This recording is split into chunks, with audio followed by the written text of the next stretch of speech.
Welcome to Fishing Squad. Well, we're the day after I lost the two tope. Obviously, one of them bent the hook out. So I don't like losing fish. So I've just made a subtle change to the hook patterns I'm using. I've gone with a Cox and Roll 8-0 meat hook. I've then got about 10 to 12 inches of AFW 135-pound wire. So a back hook, sorry, that was before I got to a back hook. Cox and Roll meat hook is double crimped with a Flemish eye, like that. Not the best of crimps, they're quite them soft ones, but with the Flemish eye, it's not going to pull through anyway. It's just more to hold the tag ending, make it neat and tidy for when you're baiting up, etc. For the back hook on this, I've put an 8-0 showing, so I managed to find some old 8-0 showing side knocking about in the garage.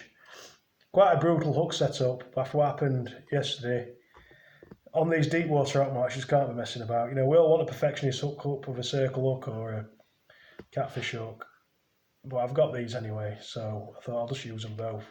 Be able to get a decent bait on that, and it should do the business. It should be a nice, big, get a nice full mackerel on that, hopefully. So yeah, about 12 inches of wire to 200 pound mono. Now I have put a dab of super glue on that. It does make the line a bit abrasive. I don't think it particularly damages the line, but it'll just stop. You know, 200 pound mono don't tie very well with most knots, and joining mono to wire it isn't that easy sometimes. This particular knot's pretty good on its own without the glue. I just put a dab on basically where that tag end pops out of the wire, just to make sure. You could burn it with a light if you wanted to, if you feel safer doing that, just to make sure it doesn't pull through. Now I've swung on that in the vise to get that tightened up. I don't believe that'll come through. I had no problems the other day with this. I had a tope on and then obviously lost it with the hooks. There's no way this hook pattern's going to bend out. It's like a case of get that in your dentures, Mr. Tope, and it's game over. And it's brutal, obviously it sounds brutal, but it's sea fishing. We want to get that big fish. So I've got another 2 footer 200 pound mono. Like I say, it's joined to the wire there. To a 2-0 swivel with a half blood knot. It ties quite well with a half blood knot onto a swivel like that. Again here, I haven't put any super glue. I feel quite confident in that not slipping, but you can blend the end with a light if you want. So we've got 2-0 swivel again onto 100 pound chameleon leader. It's just a leader. A bead, let's hold it up a bit. A bead, a 2-0, another 2-0 swivel, a bead. About 4 foot length of a rig body it is. Gone a little bit longer than I did the other day. I'm finding I just made it a bit too on the borderline. A couple of times I had to cut an inch off my hook length to make it work. Off what the measurements I gave you the other day. I've got Gemini splashdown. There's two things with this splashdown. The first thing is, obviously the Cox and Roll meat hook won't fit into it, so I'll be making a little clip out of some wire. I've actually made a clip out of some wire for clipping the lead onto, because I didn't buy any rotten bottoms or anything. So I just made a little clip. My weight, I'll run a rotten bottom strip off here, a line, 20 pound line, about 5 inches long probably. Put my hook on it, a weight on it, and then I'll hook it onto there for casting. Like that, so it'll hang like that. That'll obviously, I'll have another clip on here, more drama with a clip, but it's worth it for making sure we get a tope out. That'll clip into the Gemini splashdown, and then it's just a long pedal pull into it, basically, I suppose you'd call it. I think it'll do the business, that, I really do, I'm confident of that. I just thought I'd put this in at the start of the video. I think, to be honest with you, hook patterns, you can just look at what other people do too often, and you know, you just end up confusing yourself. I had many runs. I've had 3 runs this year, basically lost all 3 fish. Some people saying that fish counted the other day because I grabbed the rig body or leader or whatever you want to call it. I want to get footage of it, you know, I want to get a picture of it, and yeah, so we'll see what happens. I don't know if we're getting out tomorrow or Sunday, so this next bit of this video will either be Sunday or Saturday, or might do both if we're lucky. Yeah, so we'll see what happens. But obviously with this setup, you've got a hook there that's not going to bend out really. You should be able to roast fish up on it on its own with wire like that, you know, how much the way. It's got a really nice razor sharp point on it.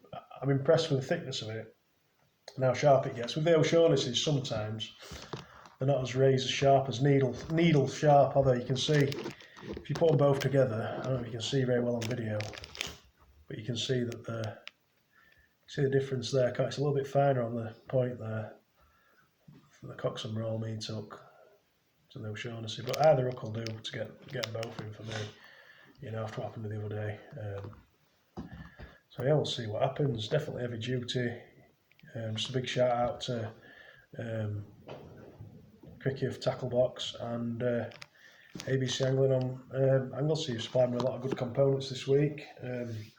Just really reasonably priced shops and decent guys running them and stuff that seems sound. So yeah, I don't think anyone even watched my videos, but if you do, if you want to drop a comment, by all means do. And hopefully there'll be a few Tope at the end of this video, fingers crossed and all that. I got them Kyoki hooks offline. They've been fine for Beloss. The other ones that broke bent out, they've been fine for Beloss.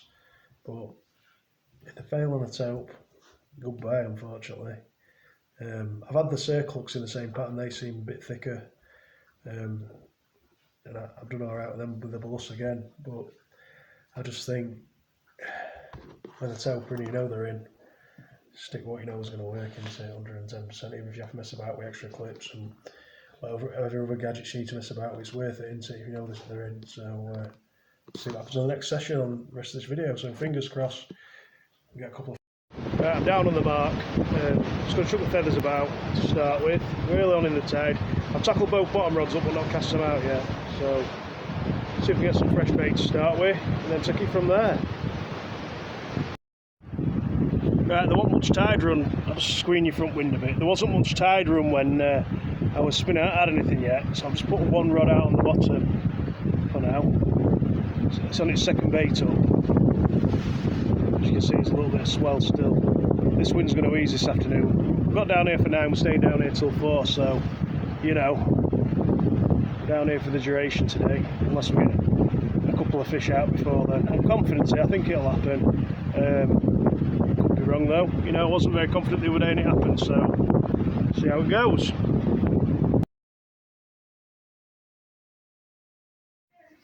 Right, well, back in Doncaster, that session didn't go to plan at all. I did about 6 hours. I'm sure I didn't show much. Again, I've bleated on about this camera issue, which will be fixed by next time we go through. What do we learn this time?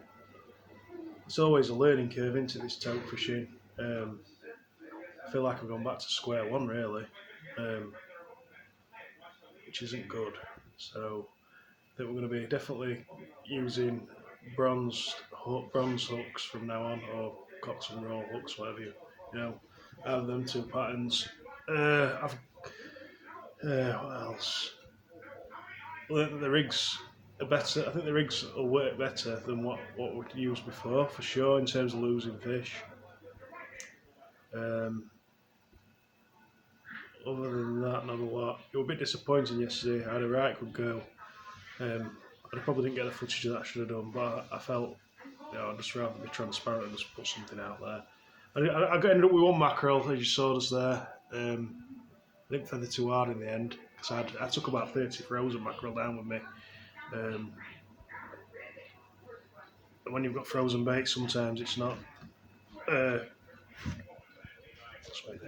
So it's not. It's quite hard to have that sort of hunger to keep casting the feathers out when you know it's going to be quite difficult to catch the mackerel. That's why we kept them. When we kept them before, that's why we've kept them before. So yeah, we'll be back again. We'll go all at it again. I think I'm going to invest in a net after what happened as well, because obviously that has put a lot of strain on your hooks. I wasn't very impressed with them hooks, to be fair, either, like I said, so I changed everything quite sharpish, as you've seen at the start of this video. But it just goes on and on, this hunt for a Tope this year. Might end up having a good session, last knockings of the year, we'll see. I also had a dogfish as well, I didn't get it on camera,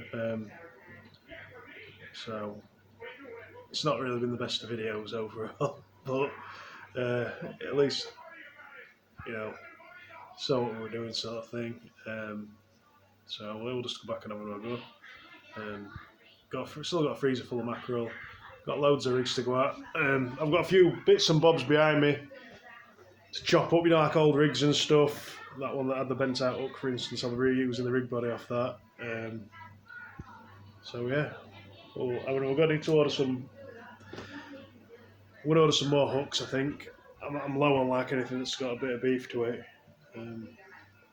So, as one of my mates said, he said, yeah, I think he put a comment on the last video, but basically serves you right for using hooks that are made out of Kit Kat wrappers, which is basically what they are. It's a good way of putting it. Should know better, shouldn't I, mate? You know what I mean? Should know better. I can only blame myself for losing that fish. I was so close to getting it, honestly. You just think, just a little bit of it, the tail was supported by the sea still. It was on the rocks, but the tail was sort of supported by the sea when I lifted the rig body. You just think a hook should be able to hold that, man. It was about a £35 fish. A decent hook it'll hold that, won't it? That obviously wasn't a decent hook. So, yeah, I'm still a bit pissed off, basically. But you've got to look at it as a positive, haven't you? You know, if you lose a fish, you'll do something to stop it happening again. So it's another sort of blocker put up to stop that happening again. So, yeah, we'll have another go. So we'll see you soon.